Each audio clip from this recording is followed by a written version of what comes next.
Bueno, buenos días a todos. ¿Cómo les va? Mi nombre es Rodrigo Mendoza. Yo soy paramédico.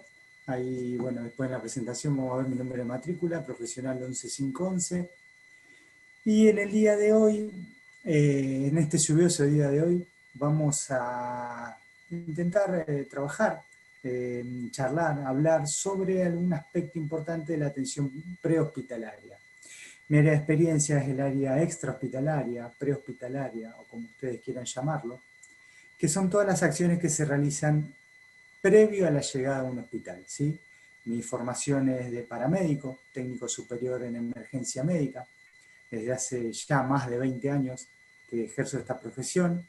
Actualmente me encuentro trabajando en un área un poquito más administrativa, de auditorías, en donde, bueno, intento volcar mi experiencia en pos de la mejora de servicios de emergencia. Junto con esto, trabajo sobre lo que es la capacitación, principalmente a profesionales, socorristas, primeros respondientes, con el objetivo de poder lograr que cada vez se trabaje mejor, que cada vez se pueda lograr mejores resultados en lo referente a la atención prehospitalaria o extrahospitalaria, como ustedes quieran llamarlo. En este caso me convocaron para poder trabajar un poquito sobre algunas actualizaciones 2021. Hay que tener en cuenta que estos últimos 2 años, o sí, podríamos decirlo este último año, mejor dicho, desde que se declaró la pandemia, han cambiado muchísimo algunos protocolos y algunos conceptos que nosotros teníamos en cuenta. Han sido desechados y cambiados por otros conceptos que un poquitito van en contra. Sí, te queda muy crudo decir que van en contra, pero por lo menos dificultan los objetivos principales de lo que es la atención prehospitalaria o extrahospitalaria, ¿sí? Esta es un poquito la idea de lo que vamos a revelar el día de hoy, o sobre lo que vamos a trabajar. Es otra forma de entender el trabajo de la ambulancia, vulgarmente dicho, ¿no? Es mucho más amplio que eso, pero la idea es poder discernir y poder trabajar sobre algunos conceptos principales que se tienen en cuenta en este tipo de situaciones y especialmente en este contexto de pandemia. ¿Sí? Esa es un poco la idea de lo que vamos a trabajar el día de hoy, ¿sí? Ante cualquier duda, cualquier inquietud, saben que tienen ahí el chat, en el cual mientras estamos hablando pueden dejar las preguntas, de forma tal de que podamos responderlas de la mejor manera posible, ¿sí? Y bueno, relájense y vamos a trabajar sobre esto. Le voy a pedir que mantengan sus micrófonos en silencio, más que nada para que no haya interferencias en el audio y en la charla, ¿sí? Así que cuando quieran podemos comenzar con la introducción.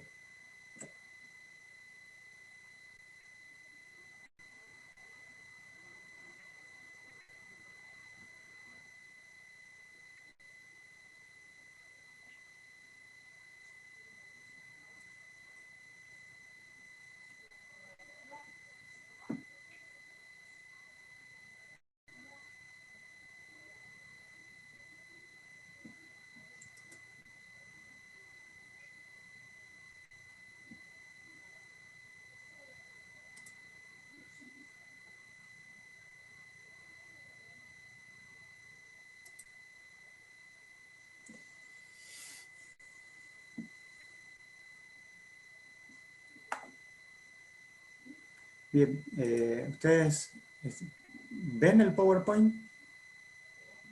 ¿Están viendo todos el PowerPoint que está pasando? A ver, a lo mejor es un problema mío, guárdenme un segundito.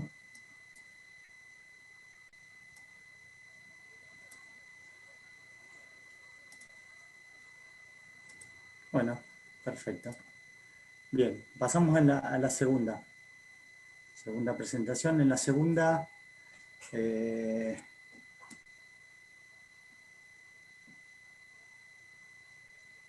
bien, disculpen la desprolijidad, pero está bien.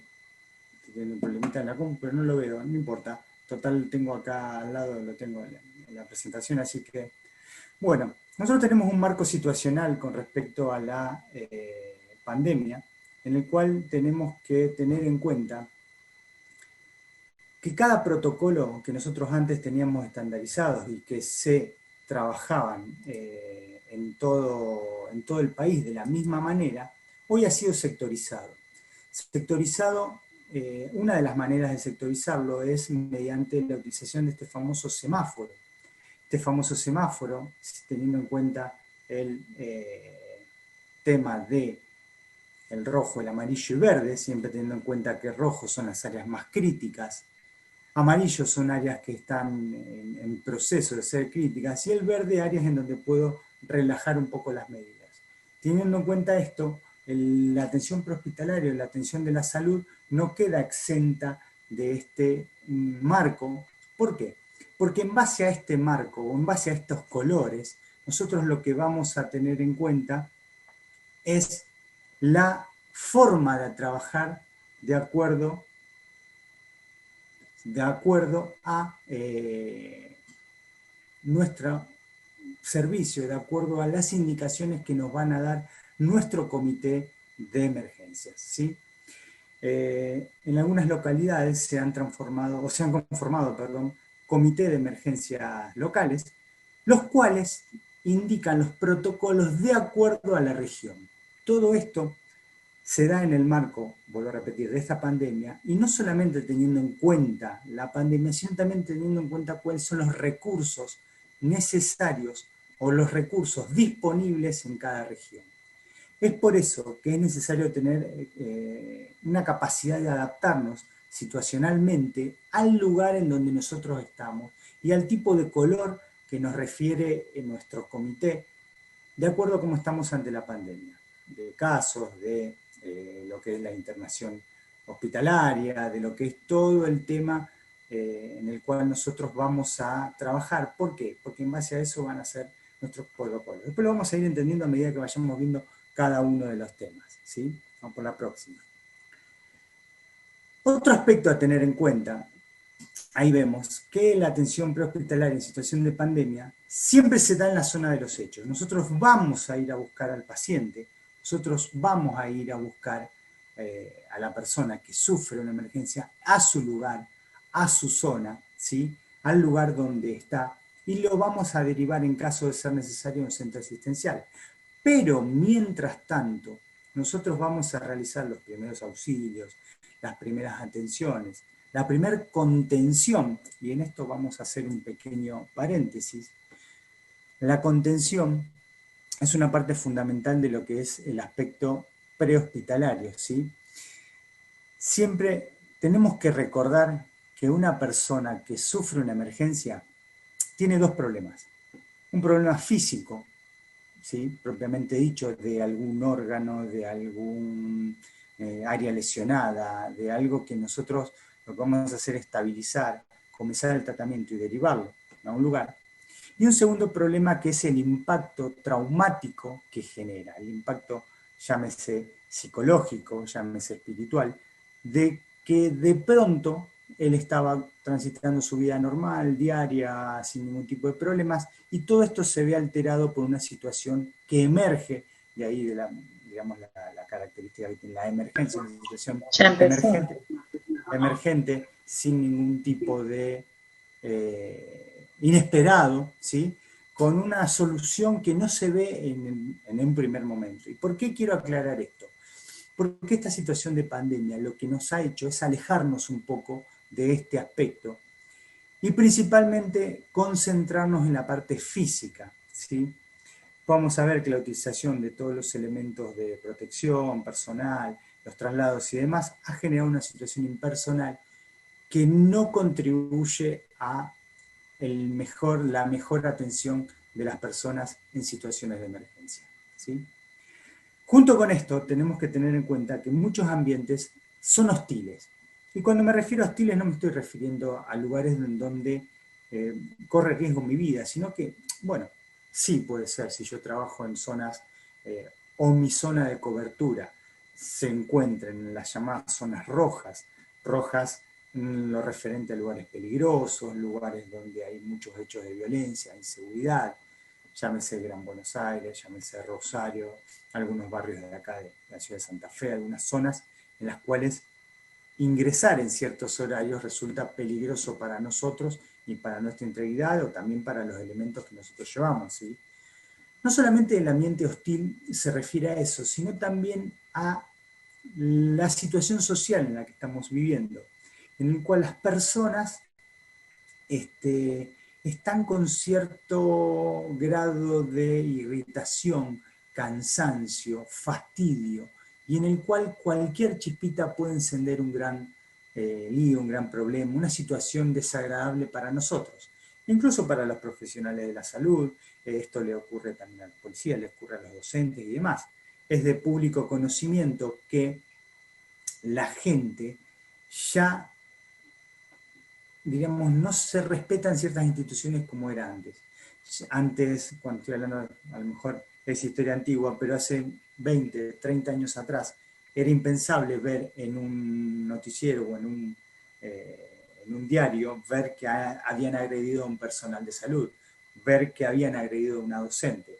Entonces, bueno, todo esto juega también en nuestra contra, porque en situación de pandemia nosotros tenemos que restringir mucho tipo de atenciones y muchas veces decisiones que se toman en el área extrahospitalaria generan problemas y generan potenciales situaciones hostiles para con nosotros, ¿sí? O incluso para los vecinos. Se ha visto que, digamos, estos carteles que se ven en los edificios, en los barrios donde no quieren que haya personas con COVID, que hayan personas con enfermedades y demás, porque ven que corre riesgo la vida de todo el barrio entero. Entonces, bueno, todo este tipo de cuestiones son las que tengo que también tener en cuenta en el momento en que yo tengo que actuar en una atención extrahospitalaria, ¿sí? Junto con esto, hay una alta demanda de las atenciones domiciliarias. Precisamente en esta semana, como comienzo de la segunda ola, se han visto desbordados los servicios de emergencia de llamadas de atenciones domiciliarias. Esto se da por dos razones principales. La primera razón, que la gente llama a sus obras sociales, llama al 0800, y si poseo la obra social o si poseo el servicio médico a domicilio, la recomendación es que llamen a una ambulancia y que sean evaluados por una ambulancia, que no vayan a un centro asistencial. Esta es la primera recomendación que se da. Teniendo en cuenta esta primera recomendación, esto desborda y sobrecarga las llamadas y sobrecarga los servicios. Les comento una pequeña información confidencial. En zonas de Buenos Aires y Capital Federal están manejando una demora de más de 24 horas en lo que son las atenciones banales domiciliarias. O sea, yo tengo una diarrea, tengo vómitos, tengo fiebre, un dolor en la columna y demás.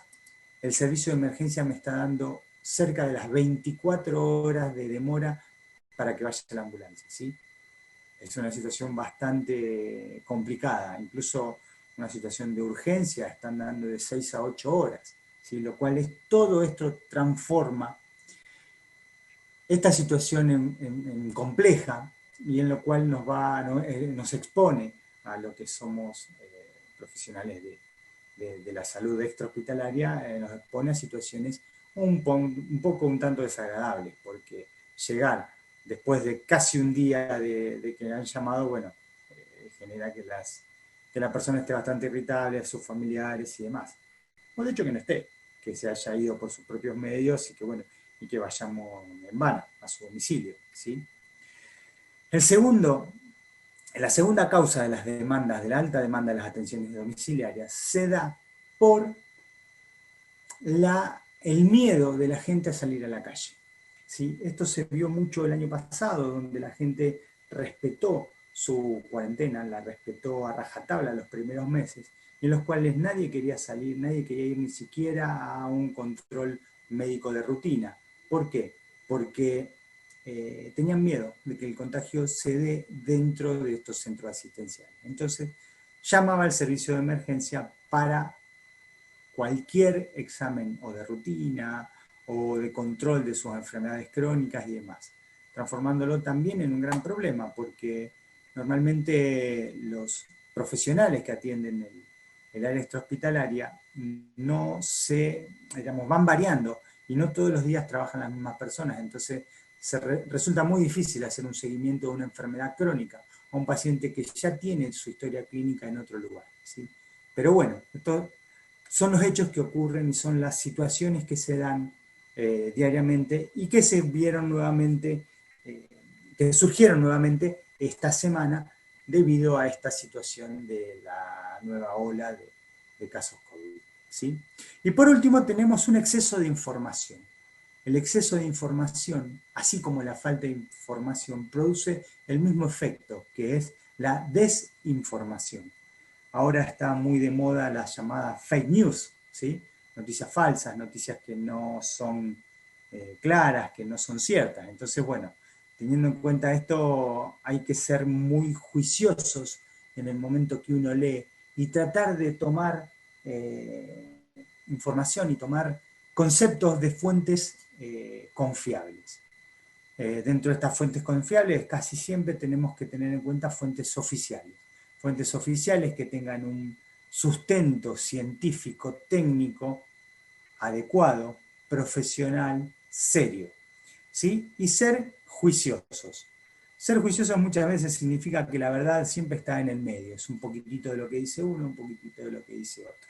Con esto no quiero entrar en cuestiones políticas, ni ideológicas, ni de nada, no, sino basarnos en lo que es la medicina, en lo que es el pensamiento científico, y en saber muchas veces que si no hay un sustento teórico, científico y probado, estadístico, real, tratar de no tomarlo como cierto, ¿sí? Esto es una mala costumbre que tenemos o que nos aparecen por Facebook, por Instagram, por las redes sociales, en las cuales digamos, hay muchas noticias que no son del todo ciertas o no están científicamente probadas, ¿sí? Teniendo en cuenta esto, siempre es importante trabajar con estos conceptos antes de atender a un paciente. ¿Por qué les digo esto? Porque mucha gente les va a preguntar, porque cuando ustedes trabajan en la guardia o en el domicilio, o van a atender a una persona, muchos de estos preconceptos o de esta fake news o de esta falsa información condiciona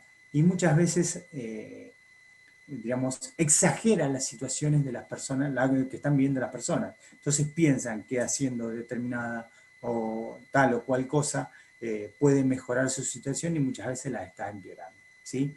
Lo tuvimos el gran ejemplo del dióxido de cloro, tuvimos el gran ejemplo de lo que es el agua caliente, tomar agua caliente, que muchos decían que generaba algún tipo de mejora o que mataba el virus. Gente ha ingerido lavandina pura, pensando de que, bueno, el dióxido de cloro y, bueno, esto es cloro, listo, es lo mismo, entonces, bueno, eso va a generar intoxicaciones, lesiones severas. Entonces, bueno, teniendo en cuenta muchos de estos antecedentes que sí ocurrieron, siempre tener en cuenta de que la información que uno maneje sea de fuentes confiables, ¿sí? Vamos a la próxima. Bien, por eso, como primera medida, y ante esta situación de pandemia, vamos a aclarar un poquitito de que siempre es necesario atender con todo el equipo de protección personal. El EPP, o equipo de protección personal, consta de un montón de elementos. Esto, bueno, muchas veces resulta reiterativo, pero es importante entender cuál es la función de este equipo de protección personal. Este equipo de protección personal lo que a nosotros nos hace, nos aísla de los fluidos corporales, nos aísla de los aerosoles del paciente, nos aísla del contacto piel a piel con el paciente. Los equipos de protección personal mínimos indispensables para trabajar en situación de pandemia en el área extrahospitalaria y en el área de salud en general, por supuesto, ¿no? Constan de varios elementos. El primer elemento es la protección de extremidades, protección de manos, ¿sí? Mediante guantes de nitrilo o doble par de guantes de látex, ¿sí? Cuando digo doble par de guantes, estoy, trabajando no porque necesite sí o sí doble par, sino porque muchas veces un simple par o, diríamos, la manufactura de los guantes de látex, que llegan son de una calidad dudosa, ¿sí? Aquí no le ha pasado colocarse unos guantes y tener que colocarse otro, sacarlo y volver a poner porque se rompen, porque me ajustan, porque están pinchados o por un montón de cosas. Entonces, bueno, siempre el doble par de guantes de látex común nos asegura una cierta protección.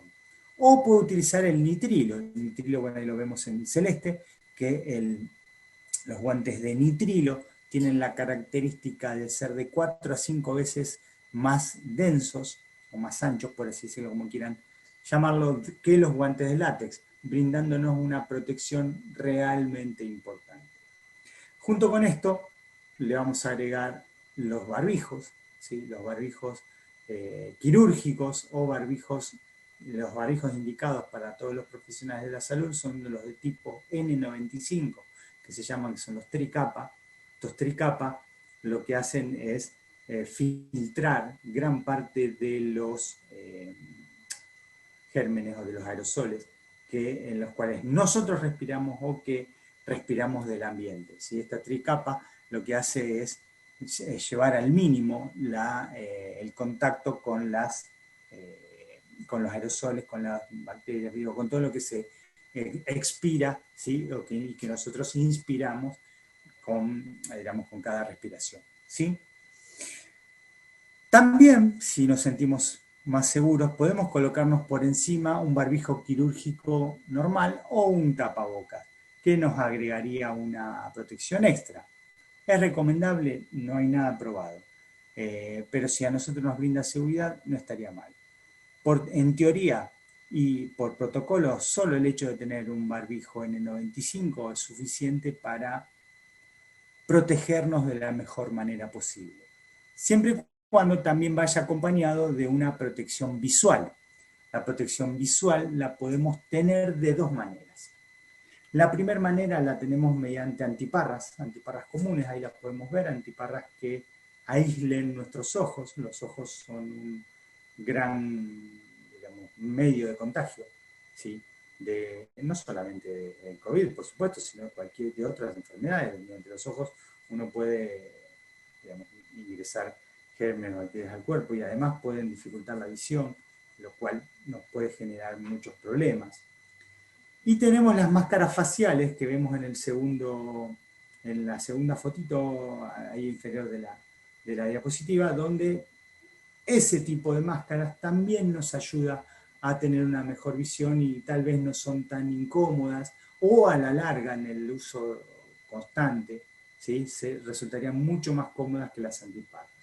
Hay que tener en cuenta de que si yo trabajo en zonas potencialmente riesgosas, zonas COVID, digamos en áreas COVID y demás, todo este equipo lo tengo que tener todo mi turno, ¿sí?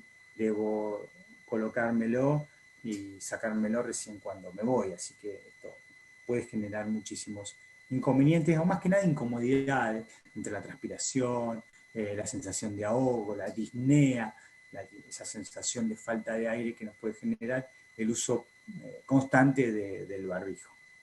Y por último, tenemos los mamelucos hidrófobos, ¿sí? ¿Qué significa hidrófobos? Que repelen el agua, que son totalmente impermeables.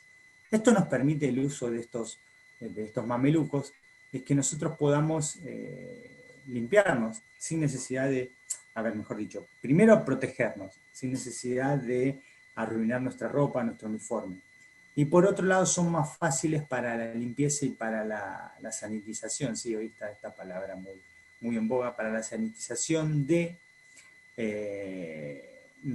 diríamos, la sanitización después de que tuve contacto con un paciente sospechoso o confirmado de COVID, ¿sí? Estos mamelucos a nosotros nos permiten realizar la limpieza con el alcohol al 70%, con lavandina diluida, con cualquier elemento o cualquier sustancia que a nosotros nos permita limpiarnos, sanitizarnos, ¿sí? Son de rápido secado, y bueno, nos sirven para no arruinar nuestra ropa. Todos los elementos trabajan en conjunto, todos los elementos son importantes en la digamos, la protección ante el COVID. Sí, aclaro que pongo Mameluco 3M la marca porque son los más conocidos, no porque sean los únicos. Hoy por hoy las industrias tienen diferentes marcas, son todos confiables, son todos de un uso útil, que nos sirven, diferentes precios por supuesto, pero lo más importante es que sean hidrófugos o hidrorrepelentes o impermeables, eso es lo más importante, ¿sí? ¿Alguna duda hasta acá? ¿Alguna consulta?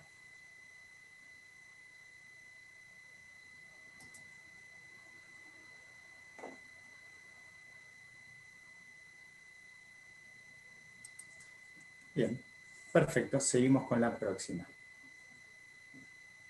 Teniendo en cuenta este contexto, ¿sí? Nosotros tenemos que tener en el área prehospitalaria la capacidad de adaptarnos a lo que tenemos enfrente, ¿sí?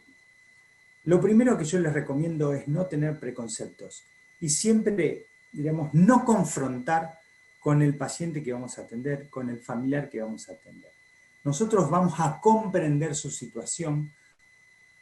Podemos no estar de acuerdo con lo que dicen, podemos no compartir sus opiniones o su forma de ver la cosa, de ver la situación, pero no lo podemos manifestar, o intentemos no manifestarlo. ¿Por qué? Porque de esta manera estaríamos disipando la posibilidad de que haya un enfrentamiento, de que haya un problema, de que la situación se torne complicada, ¿sí? Hoy por hoy tenemos que analizar también que muchas llamadas van a entrar, digamos, no solamente por problemas físicos, como les dije antes, sino también por problemas emocionales. La gente está muy estresada, ¿sí? Hay una gran parte de la cuestión, digamos, de la generación que está en el entorno más productivo de la sociedad, de 30 a 50 años, que está pasando por muchas dificultades de trabajo, personales, económicas, sociales. Entonces, muchas enfermedades se manifiestan, ¿sí?, en este momento. Y todas o gran parte tienen base emocional, base de estresores externos. Por eso, les voy a repetir que es importante que nosotros tengamos la capacidad de empatizar, podemos no estar de acuerdo, pero vamos a comprender lo que le está ocurriendo, ¿sí? Por más que sepamos de que es una pavada por lo que me está llamando, nunca vamos a minimizar los síntomas y siempre lo vamos a tratar de la mejor manera posible. Esto lo aclaro porque también el mismo problema que tienen ellos lo estamos teniendo nosotros, porque nosotros que estamos trabajando en el área extrahospitalaria, que estamos trabajando en la ambulancia, en la guardia y demás, sufrimos los mismos problemas, pero lamentablemente nuestro rol, nuestra función, nuestra vocación nos lleva a que podamos o a que debamos trabajar en pos de la mejora del paciente, ¿sí? Hay que tener en cuenta que ante todo son pacientes y debo trabajar de la mejor manera posible, ¿sí? Por eso hay que actuar con cautela, hay que ser medido en las palabras que nosotros realizamos, no dar información de más, no hacer diagnósticos de los cuales no estoy seguro, ¿sí? Y tengan en cuenta que todo lo que ustedes digan, como dicen en las películas, puede ser usado en su contra, porque todo lo que ustedes les digan cuando vayan a la guardia lo van a repetir, cuando hablen con su vecino lo van a repetir, cuando hablen entre ustedes lo van a repetir. Entonces, teniendo en cuenta esto, nosotros debemos ser amplios, amplios en nuestra forma de pensar, debemos cambiar algún hábito y poder adaptarnos a las situaciones que nosotros tenemos enfrente. Les vuelvo a repetir, podemos no estar de acuerdo con lo que ocurra ahí, podemos no estar de acuerdo con lo que pase en esa familia, en esa casa, pero nunca vamos a confrontar. Por eso debo adaptarme a las situaciones que debo tener en cuenta y siempre mimetizarme con el entorno, teniendo en cuenta los parámetros que a mí me protegen, ¿sí? El hecho de que nosotros entremos ya de por sí totalmente equipados con el equipo de protección personal genera un impacto. Sumado a ese impacto no podemos confrontar, ¿sí?, porque si no las situaciones se volverían bastante complicadas y la resolución de esto se vería un poquito más alejado, se vería, digamos, vuelvo a repetirles, complicado, ¿sí? Teniendo en cuenta esto, nosotros, una vez que no tenemos, vamos por la próxima, una vez que tenemos solucionado toda la parte situacional o todo que nos adaptamos a las situaciones que a las cuales vamos a enfrentarnos, diferentes entornos sociales, diferentes entornos económicos, diferentes situaciones personales, todas en contexto de pandemia, recién nos vamos a pensar o nos ponemos a pensar en los protocolos de atención prehospitalaria, ¿sí? Hay que tener en cuenta, y hoy vamos a trabajar sobre 5 protocolos básicos, sobre 5 cuestiones o 5 adaptaciones que debemos realizar a los protocolos básicos que nosotros tenemos. Entre ellos, lo que vamos a tener en cuenta, el primero que es el protocolo de atención inicial del paciente, ¿sí? El protocolo de atención inicial del paciente nos va a brindar el primer acercamiento, ¿sí? El primer acercamiento a la persona. El primer abordaje, las primeras acciones a seguir ante esta persona. Segundo, la evaluación primaria. ¿Sí? El segundo, la evaluación primaria es la evaluación del paciente, ¿sí? En los riesgos vitales. Después vamos a ir ampliando en cada uno. Una evaluación secundaria en caso de ser necesaria. La realización del RCP. Hay algunos cambios que nosotros tenemos que tener en cuenta en la realización del RCP. Y la atención inicial de persona politraumatizada. Sobre todo porque mientras más se mueve la gente, más chances hay de que haya personas politraumatizadas, ¿sí? Así que bueno, vamos a comenzar la próxima con la atención inicial del paciente, ¿sí? ¿Venimos bien hasta ahora? ¿Hay alguna duda, alguna inquietud? ¿Sí? Pongan pulgar para arriba, pulgar para abajo.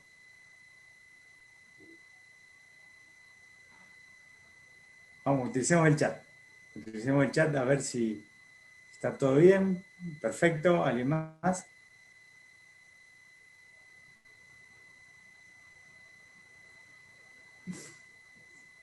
Bien, buenísimo.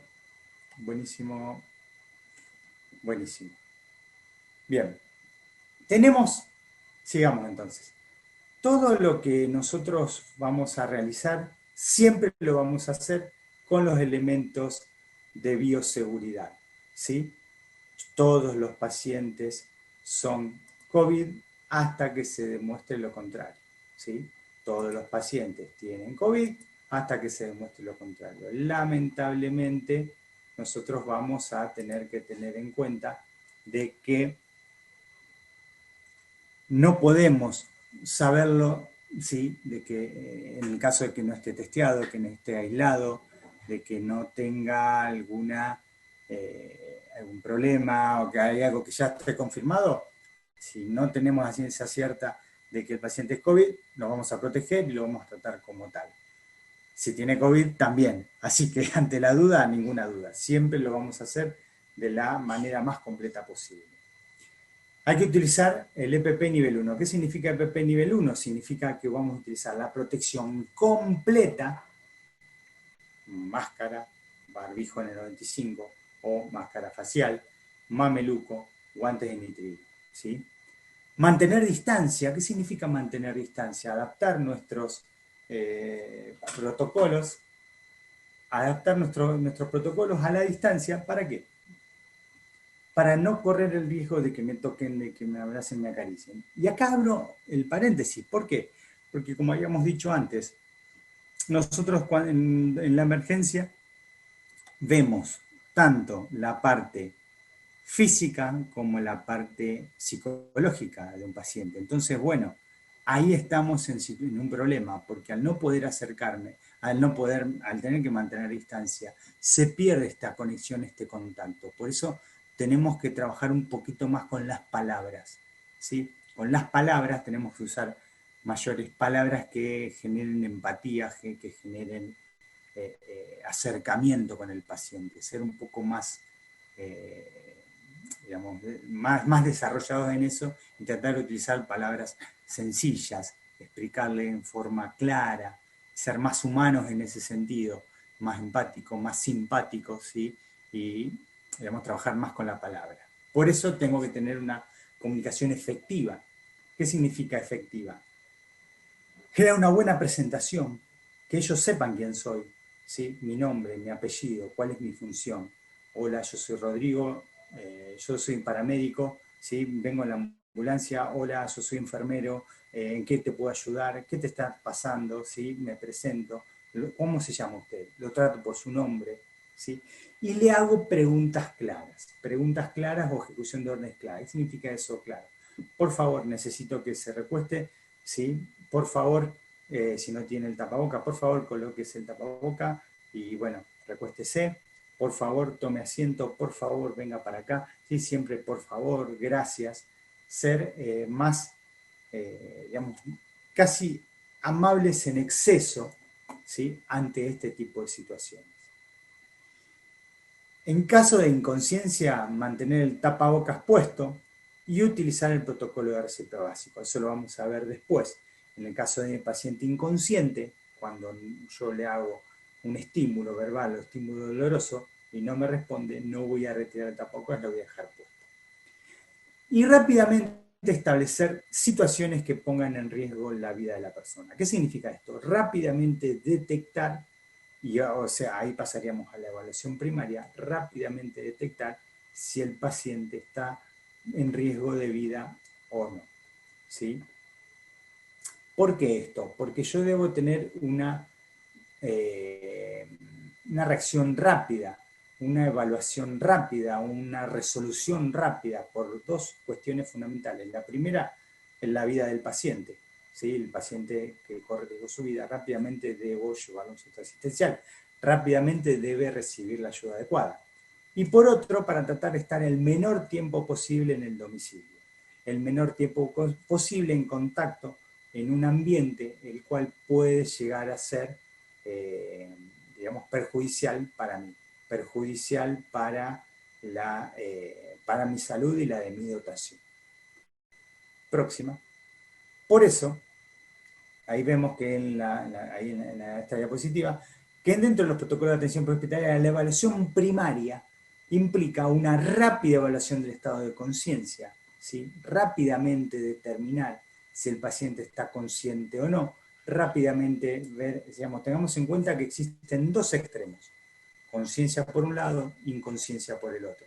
El paciente consciente, el que me habla, me responde, está orientado, no hay ningún tipo de problema. El paciente inconsciente es el que no me responde, el que por más que yo le haga estímulo doloroso fuerte, por más que le hable, le grite, lo pellizque y demás, no me va a hacer absolutamente nada. Entonces, bueno, ante esto, rápidamente debo generar un protocolo, el protocolo debo pasar, perdón, al protocolo de RCP básico. Si está consciente, lo que voy a evaluar es la respiración. ¿Cómo está respirando? Si la respiración es adecuada o no. Y más en un caso sospechoso de COVID o COVID confirmado. La evaluación respiratoria es sumamente importante. ¿Por qué es sumamente importante? Porque esto es lo que va a determinar la internación o no. ¿Sí? Básicamente, entre todos los factores que pueden determinar una internación, la dificultad respiratoria, la disnea, la insuficiencia respiratoria aguda o cualquier alteración en la respiración es lo que me va a determinar si el paciente tiene que estar internado o no. La utilización de oxígeno, la utilización de terapia intensiva y demás, en gran parte de los casos se da por un problema respiratorio. Eso es lo que yo debo evaluar. ¿Cómo lo hago? Fácilmente. Veo la mecánica ventilatoria. ¿Cómo es la mecánica? ¿Cómo está respirando? Normal, utilizando primero una respiración abdominal, después torácica. Está hiperventilando, se está respirando más rápido de la cuenta. Las respiraciones son audibles. Lo escucho respirar. Si yo lo escucho respirar, tengo que entender de que esto es un problema. Si yo lo escucho respirar, significa que está con una dificultad respiratoria. Si además de escucharlo respirar no me puede hablar, o sea que en este caso dentro de la entrevista yo también puedo detectar y si está en una dificultad respiratoria. ¿Cómo lo detecto? Muy sencillo. Le hago una pregunta en la cual él me tenga que responder con muchas palabras. Si me tiene que tomar aire para responderme, estamos en un problema. Significa que tiene una dificultad respiratoria, significa que tal vez necesite oxigenación, que tal vez necesite oxígeno suplementario, que tal vez necesite ser internado. Y después de esto, hacer una evaluación circulatoria. siempre estamos hablando sin elementos. Entonces, ¿cómo puede hacer una evaluación circulatoria sin elementos? Muy sencillo, controlando los pulsos, ¿sí? Observando la cara, observando si está pálido, tocando la humedad, si está sudoroso, tocándole las manos, si está pegajoso, ¿sí? Todos esos son signos que por sí solos no me dicen nada, pero todos unidos y en un contexto de alguna tensión, me van a determinar si rápidamente necesito internarlo o no. Piel, respiración, humedad de la piel, pulsos. Teniendo en cuenta estos aspectos, ¿sí? Yo lo que voy a hacer es rápidamente determinar, esto me lleva minutos, ¿sí? Cuanto mucho. No necesito ningún elemento diagnóstico, no necesito tener nada. Esto es lo que me va a determinar si yo me voy a quedar mucho tiempo en ese domicilio o lo voy a tratar de trasladar lo más rápido posible. Porque una vez que yo determiné esto, después utilizo los métodos diagnósticos para confirmar mi hipótesis, para confirmar lo que me está pasando, lo que le está pasando, perdón, al paciente y para confirmar lo que yo pensaba, ¿sí? Siempre diagnostico y trato. ¿Qué significa esto? Tengo un problema respiratorio, listo, le voy a poner oxígeno. Rápidamente veo que hay una dificultad respiratoria, le voy a poner oxígeno lo antes posible.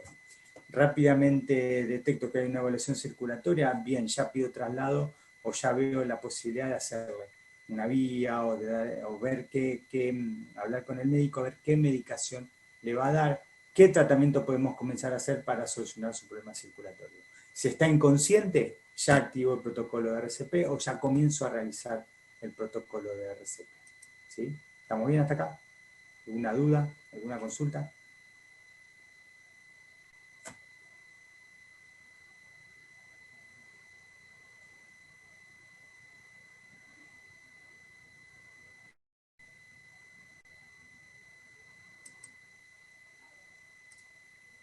Bien, perfecto, entonces. Seguimos con la próxima. Una vez que nosotros establecimos la evaluación primaria, vamos a establecer la evaluación secundaria. ¿Sí? La evaluación... ¿Sí? Antes de pasar a la evaluación secundaria, tener en cuenta... A ver, acá me parece que hubo un problemita. Bien, protección personal. Ahí está. Bien, no le hagamos caso a esta... A ver. Aguárdenme un momentito. Evaluación primaria, evaluación secundaria.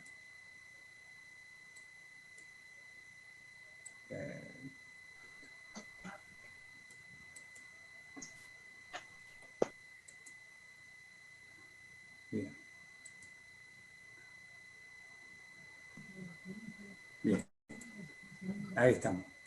En la evaluación secundaria, perdón, no realizarla a menos que no sea estrictamente necesario. ¿Qué significa no realizarla a menos que sea estrictamente necesario?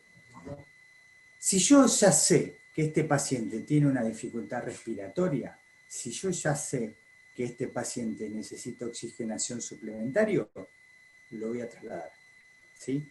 Voy a colocar oxígeno, voy a utilizar una máscara de alto flujo.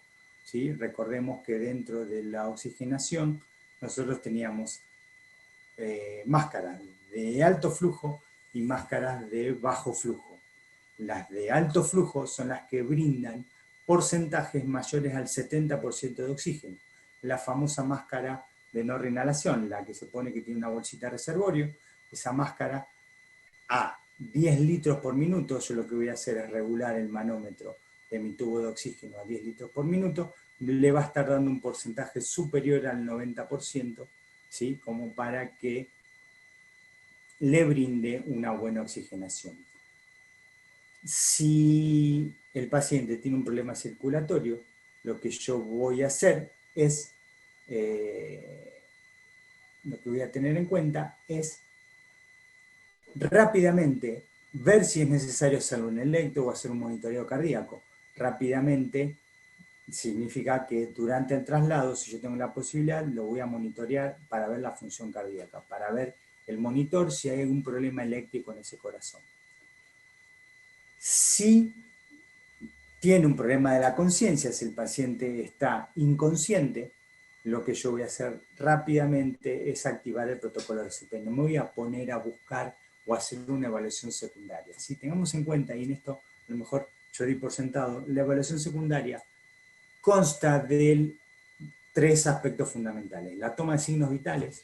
En la evaluación secundaria es cuando yo tomo todos los signos vitales: frecuencia cardíaca, frecuencia respiratoria, tensión arterial, temperatura, oximetría de pulso en caso de ser necesario.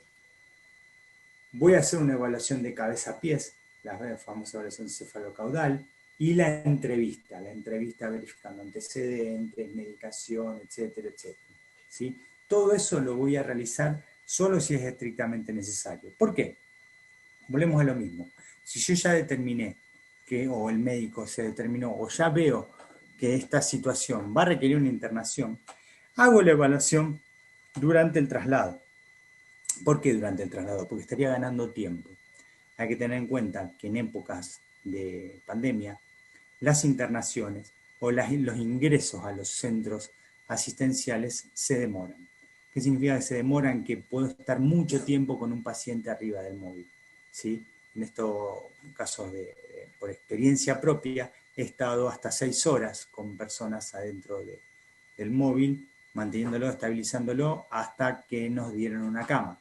Entonces, bueno, teniendo en cuenta esto, lo más rápido posible debo comenzar a activar todos estos mecanismos para que el paciente rápidamente pueda ser internado, ¿sí? Por eso lo que hacemos en el protocolo es adaptarlo a este tipo de situaciones. ¿Para qué? Para que, teniendo en cuenta el concepto o el temita de que a posterior yo voy a tardar, no me voy a demorar en el domicilio y voy a pedir la derivación o voy a generar la derivación lo antes posible, ¿sí? En la evaluación secundaria, vuelvo a repetir, siempre utilizar equipos de protección personal. Siempre nunca sacármelos una vez que están puestos. Solamente lo que voy a hacer es sacármelo al finalizar la atención o al finalizar mi guardia si estoy en un servicio. La toma de signos vitales debe ser a conciencia y siempre limpiar todos los elementos una vez que nosotros lo utilizamos. Cuando los terminamos de utilizar, o a medida, mejor dicho, que los vamos utilizando, por ejemplo, uso el termómetro, lo saco, lo limpio. Uso el tensiómetro, lo saco, limpio el manguito. Uso el estetoscopio, listo, limpio la campana del estetoscopio. ¿Sí? Siempre es importante tener este hábito, tener esta gimnasia que a mí me permita generar el hábito de la limpieza. ¿Sí? No solamente en pandemia, esto debería haber sido desde siempre, pero bueno, uno se relaja a medida que pasa el tiempo y si no tiene en cuenta esto, podemos cometer este tipo de errores. Bien, entonces, la conclusión en esta partecita. ¿Cuál es la conclusión? Que nosotros lo que tenemos que hacer es rápidamente detectar, ¿sí? Detectar la posibilidad de que exista un foco de contagio o que exista la presencia del COVID. Número 2, actualización constante de los protocolos vigentes. Los protocolos vigentes, la actualización constante, tiene que ver con esto que hablábamos al principio, de los semáforos, rojo, amarillo, verde. Si es una zona roja, bien, ver cuáles son las indicaciones que me da mi comité de emergencias o el comité de emergencias de mi localidad. Ver con qué elementos cuento, ver qué puedo o qué tratamientos me permiten realizar inicialmente y cuáles no. Y una educación y promoción de la salud. ¿Qué significa esto de promoción y educación de la salud? Cuando yo hablo con el paciente, le doy normas, le doy indicaciones, le doy consejos que le puedan servir a él para evitar futuros problemas, tanto él, su familia, sus amigos, etc. ¿Sí? ¿Alguna pregunta hasta acá? ¿Alguna duda, alguna inquietud?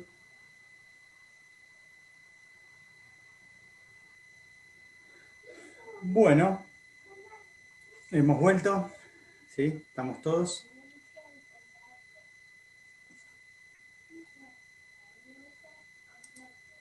Hemos vuelto, nos hemos pasado un poquito, así que acá estamos. Habíamos quedado en la conclusión. ¿Estamos todos? ¿Estamos todos? Mate en mano, listo, perfecto. Así, de importante estar relajados en esto.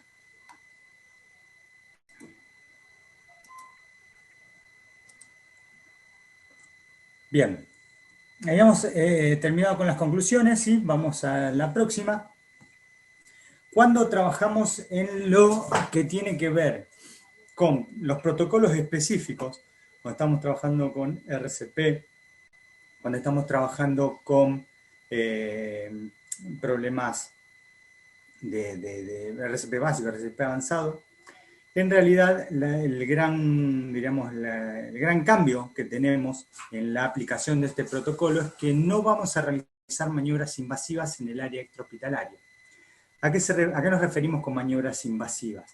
Nos referimos a realizar intubación, a realizar algún tipo de tratamiento que requiera que yo tenga que acercarme a la boca del paciente, que yo tenga que manipular su boca, su cavidad bucal y demás. Entonces lo vamos a realizar, vamos a mantener siempre una reanimación básica. ¿Qué significa básica? Ventilación con ambú, ventilación con bolsa de ventilación, utilización de cánula de mayo solo si es estrictamente necesario, y dejar todo lo que tenga que ver con la parte invasiva, con la vía aérea inferior, con toda la parte avanzada, para el hospital, para el centro asistencial, para la terapia intensiva, ¿sí? Esto es un gran cambio, porque esto lo que nos obliga a nosotros es a que rápidamente llegue el paciente al lugar, que rápidamente llegue al lugar de derivación. ¿Por qué? Porque de esa manera, si rápidamente llega al lugar de derivación, va a tener que, nos va a obligar a lo que decíamos antes, detectar precozmente la situación que está ocurriendo, ser rápidos en el traslado y ser eficaces en la internación de este paciente, ¿sí? Esto es sumamente importante. Por eso, la atención debe ser rápida y el traslado debe ser eficaz, ¿sí? Atención rápida, rápida no significa así nomás, significa cumpliendo todos los parámetros que yo puedo realizar lo más rápido posible. Estabilizar lo más rápido posible al paciente y trasladarlo lo más rápido posible a un centro asistencial, ¿sí? Siguiente. En la siguiente volvemos a repetir, ¿sí? Para que ustedes vean la foto de los equipos de protección personal. Tengamos en cuenta, vuelvo a ser insistente, el equipo de protección personal consta de antiparras, consta digamos, de la máscara facial, consta de mameluco, consta de barbijo N95, consta de guantes de nitrilo y demás, y tener repuestos en caso de algún problema. Tener repuestos significa tener varios a mano, en caso de, o por lo menos un juego, en caso de que se rompan, les pase algo, se deterioren y demás, ¿sí? Lo más importante es que los mamelucos y las antiparras, toda la protección, debe ser personal, o sea, va conmigo y viene conmigo. Lo ideal sería que nosotros tengamos un lugar, una bolsita, una mochila, el baúl del auto, lo que sea, donde va para todos lados con nosotros nuestro equipo de protección personal, de forma tal de asegurarnos del cuidado, de la utilización, asegurarnos de todo lo que está pasando de la mejor manera posible, de que no le pase nada, de que no se rompa, que no se deteriore, ¿sí? Que sea bien personal. En lo que respecta a la RCP básica, ¿sí? Siempre mantener solamente compresiones hasta la llegada de un DEA o del monitor. O sea que solamente en el caso de que yo tenga un paciente inconsciente, no está respirando, no tiene pulso, comienzo a comprimir. Solo compresiones, solo compresiones, solo compresiones, hasta que mi compañero me trae el DEA o me trae o el médico viene con el desfibrilador, ¿sí? Y monitoreamos la arritmia que está teniendo, o monitoreamos la actividad cardíaca que está teniendo, ¿sí? solamente compresiones. Y si tengo a mano rápidamente o me alcanzan, la bolsa con ambú para ventilar. Nada más. ¿Sí? Una vez que yo trabajé sobre esto básico y que detecté demás, recién veo y recién comienzo a pensar en cómo voy a hacer una reanimación avanzada. ¿Esto qué significa?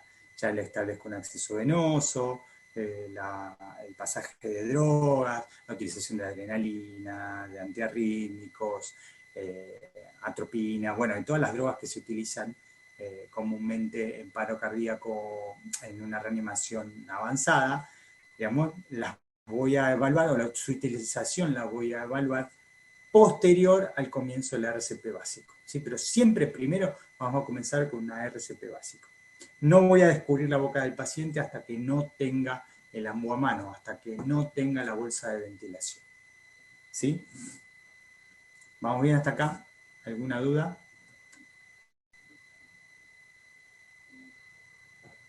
Vamos a la próxima. En el RCP avanzado, ¿sí? Pedir autorización médica para reanimar. Acá este es un punto un poquito controvertido. En algunos países del mundo, estoy hablando de países importantes, por ejemplo el estado de Nueva York, en Estados Unidos, en el pico de la pandemia en el año 2020, dieron la orden de no reanimar pacientes en paro cardíaco. ¿Por qué se dio esto? Porque los servicios, tanto de emergencia como de internación, estaban tan colapsados, ¿sí? Estaban tan saturados que veían como una pérdida de tiempo tomarse 30, 40, 50 minutos para reanimar a una persona. Por lo tanto, no está de más preguntar al médico o buscar si hay un control médico o hasta que llegue un médico, preguntar si va a ser, si es adecuado reanimar, si podemos seguir reanimando o no. Nosotros comenzamos con la RCP básico, ¿sí? Comenzamos con las compresiones, recuerden, ¿sí? Recordamos de paso las compresiones torácicas en el centro del pecho, en la mitad del esternón, en una línea entre las tetillas y el esternón, pasamos una cruz y el punto en donde se une en esas líneas es el punto donde yo voy a apoyar el talón de mi mano y voy a comprimir rápido y fuerte. Rápido de 100 a 120 veces por minuto y fuerte hundir 5 centímetros en un adulto, 4 en un niño, 3 en un bebé. ¿Sí? Dicho esto, yo me acercan el DEA, me acercan un desfibrilador y ahí pido permiso para hacer una reanimación avanzada. Teniendo en cuenta esto, ¿sí? Siempre voy a reanimar o voy a pasar una reanimación avanzada si el médico me lo ordena. Si no, voy a mantener siempre una reanimación básica. ¿Sí? Vuelvo a repetirles, no está recomendado intubar en el área extrahospitalaria. No está recomendado intubar en el área extrahospitalaria. ¿Por qué? Por la posibilidad de contacto. Para intubar yo tengo que acercar mi cara a la boca del paciente, yo tengo que acercar tengo que observar, tengo que ver bien la glotis, tengo que hacer un montón de procedimientos que pueden ponerme en riesgo. Por eso es que solamente voy a mantener una ventilación con el ambú. Ahí se ven las fotos que tenemos en la diapositiva. Un ambú con un filtro, ¿sí? Este es el famoso filtro HEPA, H-E-P-A, filtro que es el recomendado para tener 100% de protección de la expiración del paciente. Este filtro capta todos los gérmenes, ¿sí? Y evita que en la expiración, cuando el paciente larga el aire, o sea, yo con la bolsa lo que hago es al vaciarla, el ingreso de aire en los pulmones, y cuando el paciente expira, todos los gérmenes, toda esa expiración pasa primero con ese filtro y el aire que sale no está contaminado. ¿Sí? Esos filtros están en muchos lados, en otros no. Pero no importa, el hecho de que yo realice una buena técnica de ventilación, ¿qué significa una buena técnica de ventilación? Significa que voy a ocluir completamente con la máscara la boca, nariz del paciente, la ocluyo completamente, de forma tal de que no se escape el aire por ningún lado, es suficiente como para estar protegido y estar cuidado de cualquier dificultad. ¿Sí? ¿Alguna pregunta, alguna duda hasta acá?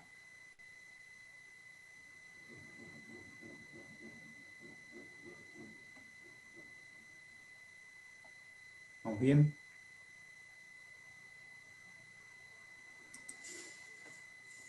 Bien, perfecto. Seguimos entonces.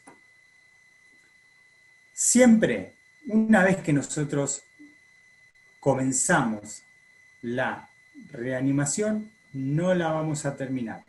¿Sí?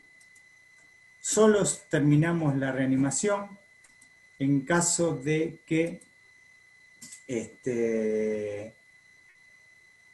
el médico me lo indique. Una vez que se comienza, un médico tiene la orden de terminar. ¿Sí? Una vez que yo terminé, lo primero que debo hacer es descartar todos los elementos descartables, siempre en bolsas rojas, o bolsas en caso de no tener bolsas rojas, bolsas que estén rotuladas, y todo eso va a material patológico. Todo eso es residuo patológico. ¿Sí? Todo debe ser descartado de la forma correspondiente. Una vez que yo descarté todo eso, voy a limpiar los elementos necesarios y las superficies utilizadas. Si yo hice una reanimación en la parte de atrás de la ambulancia, por ejemplo, lo que voy a hacer es, primero, descartar y tirar todo lo que esté sucio o contaminado. Luego, ver cuáles son los elementos que se van a limpiar o que puedo llegar a limpiar y limpiarlo con de la forma que sea conveniente.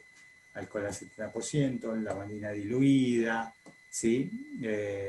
Amonio cuaternario. ¿Sí? El amonio cuaternario es un elemento muy utilizado, muy famoso hoy en día, que bueno, que tiene la particularidad de ser un gran bactericida, ¿sí? Antifúngico, antiviral, que limpia todas las superficies. Tratar de evitar un contacto con la piel dentro de lo posible porque puede producir alguna reacción alérgica, alguna irritación y demás. Para el contacto con la piel o para limpiarme mis manos voy a utilizar el alcohol al 70% o el alcohol en gel. ¿Sí? Y luego de esto, sanitizar todo el vehículo, toda el área que yo estuve utilizando del vehículo, completamente limpiarla. Siempre la recomendación es realizar esta limpieza con todas las puertas abiertas. Portón lateral, portón trasero, saco camilla, saco silla de ruedas, limpio todo y dejo que se airee. Lo ideal sería tener por lo menos de 10 a 15 minutos aireado todo el vehículo y una vez que esté aireado y limpio por lo menos 10 a 15 minutos, después volver a cerrar y estar disponible para la próxima. ¿Sí? Abro nuevamente paréntesis. Todo esto lleva tiempo. Y es por eso muchas veces que los servicios de emergencia están tan saturados.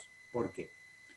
Porque este tiempo que nosotros utilizamos para reacondicionar el móvil, muchas veces demoran las próximas atenciones. ¿Sí? Entonces, todo esto son factores que debo tener en cuenta para optimizar el tiempo de atención propiamente dicho y entender que no es una época fácil, que necesitamos la colaboración de todos y si tengo algún compañero o limpiar entre dos o tres siempre va a ser mucho más rápido y mucho más eficaz. ¿Sí? Esto es lo que quería decirles. Cierro el paréntesis. Entonces, todo esto debe ser tratado como residuo patológico. ¿De qué manera se trata el residuo patológico? De acuerdo a los protocolos que tengan ustedes en cada servicio. El lugar donde, donde lleven los elementos, la forma de descarte que tengan de cada uno de los residuos. ¿Sí? Bien. Próxima. Hasta acá. ¿Alguna pregunta, alguna duda?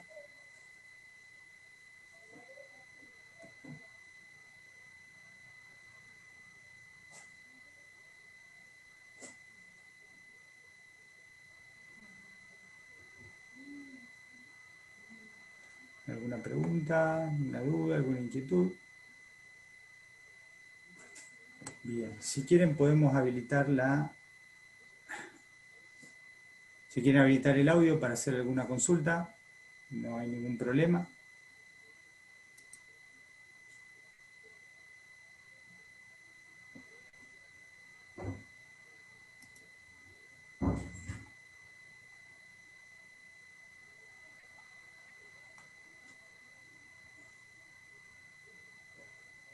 Bien, nos quedó pendiente hablar sobre lo que es el paciente politraumatizado. Esto, bueno, el paciente politraumatizado, digamos, la atención del paciente politraumatizado en épocas COVID no ha sufrido muchas variaciones, dado que siempre vamos a mantener el mismo tipo de cuidado. Lo más importante en este caso de la atención politraumatizado es volver a entrenar en esto nosotros como profesionales, como personas que vamos a actuar en la emergencia, debemos volver a entrenar las habilidades requeridas para manejar un paciente politraumatizado con el equipo de protección personal. ¿Sí?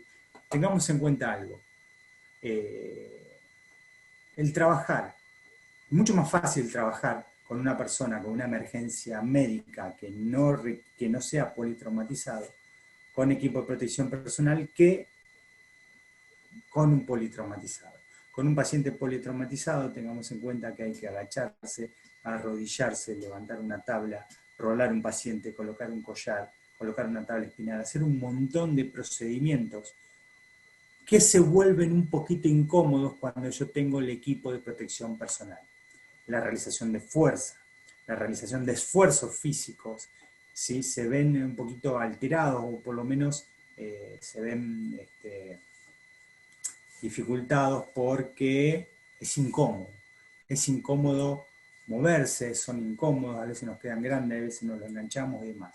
Por eso la recomendación que yo puedo realizarle es que en algún momento libre, en algún momento fuera de guardia o en algún momento en el que no estén trabajando, puedan realizar las prácticas de lo que es la colocación de una tabla espinal, lo que es la colocación de un collar cervical, de lo que es rolar a un paciente, girarlo sobre sí mismo y ponerle la tabla, de levantar un paciente, de transportar un paciente en una tabla espinal con el equipo de protección personal. Y van a ver que de esta manera van a tener que adaptarse o van a tener que acostumbrarse a trabajar incómodo. Muchas veces eso puede ser un factor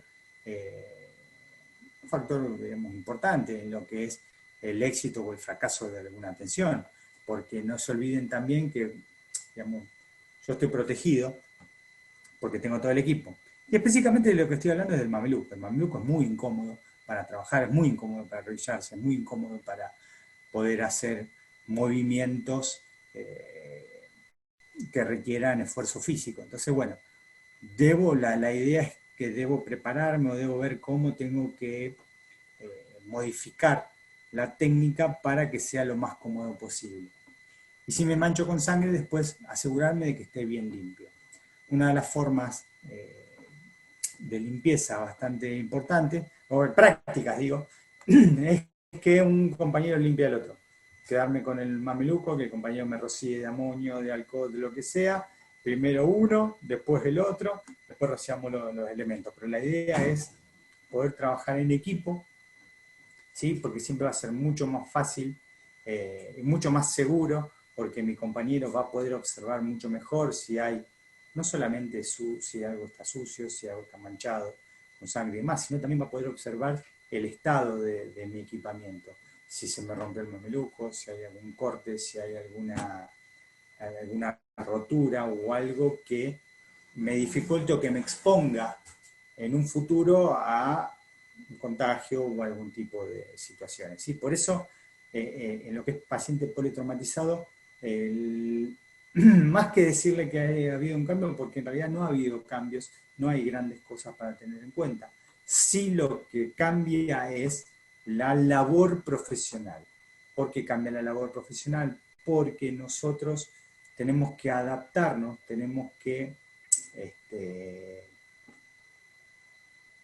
acostumbrarnos a trabajar de una forma incómoda. ¿Sí? Es muy incómodo el equipo de protección personal, es muy incómodo arrodillarse, muy incómodo, se me puede enganchar, se me puede romper, me puede tirar, me puede apretar. ¿Sí? Es por eso que, bueno, requiere de cierto entrenamiento, por así decirlo, y ese entrenamiento se debería dar por fuera de la guardia. Eso lo tenemos que practicar por fuera de la guardia, no cuando realmente lo necesitemos o cuando tengamos un paciente enfrente, ¿sí? Así que bueno, esa es la recomendación que yo les puedo dar. Bien, ¿alguna pregunta hasta acá? ¿Alguna duda? ¿Quieren habilitar el micrófono, preguntarme, escribir? No hay ningún problema.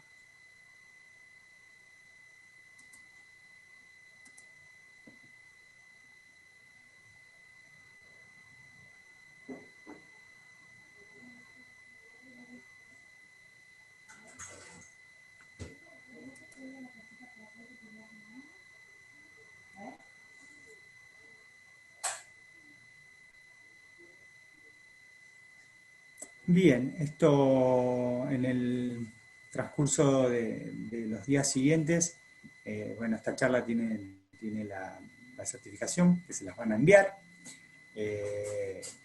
Es importante que, bueno, ante cualquier duda, cualquier inquietud, esto después vamos a coordinar con la gente de Salud Litoral para que, bueno, les llegue en formato PDF esta información, ¿sí? Esta presentación, para que lo tengan como una ayuda en memoria.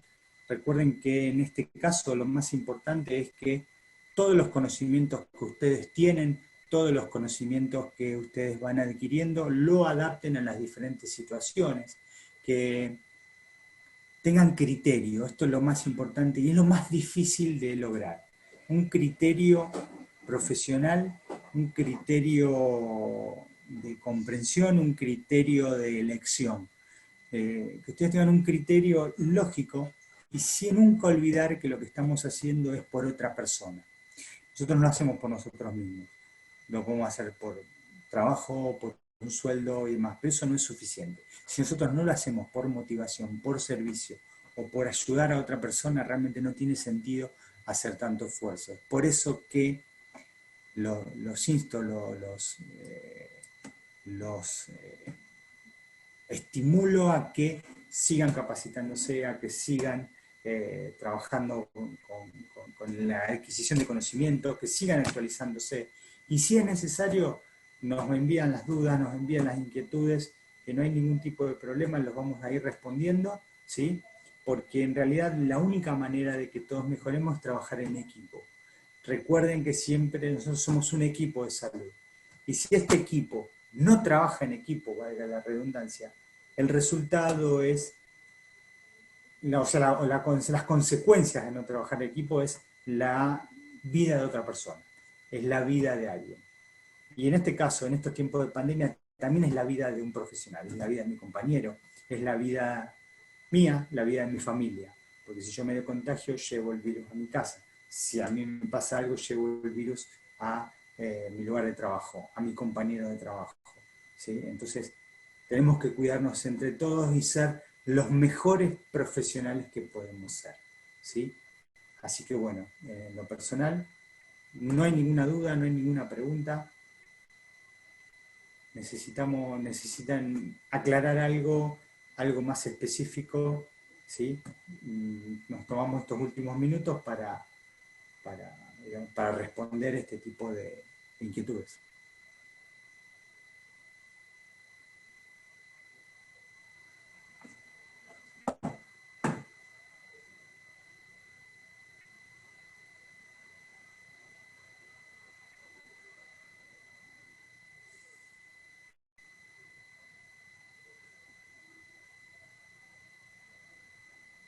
Sí, sí, sí, precisamente. El RCP es es lo que es lo que mayormente se ha cambiado. Así que bueno, la idea es seguir en contacto, la idea es actualizarse y la idea es, bueno, eh, seguir capacitándose. No queda otra. Les agradezco por haber estado acá presentes, por tomarse este tiempito para prestarme atención, para escuchar, para aprender un poco más, para mejorar día a día como profesionales. Así que bueno, muchas gracias a ustedes y ante cualquier duda, cualquier inquietud, estamos en contacto por los medios con la gente de Salud Litoral, y estén atentos a las próximas capacitaciones que se van a realizar. La próxima creo que es de pie diabético. También les recomiendo que asistan, porque todo es importante y todo suma al conocimiento y nos va a ayudar a ser mejores profesionales. Así que muchas gracias a todos y bueno, que tengan un buen fin de semana, ojalá lo puedan disfrutar de la mejor manera posible. Gracias.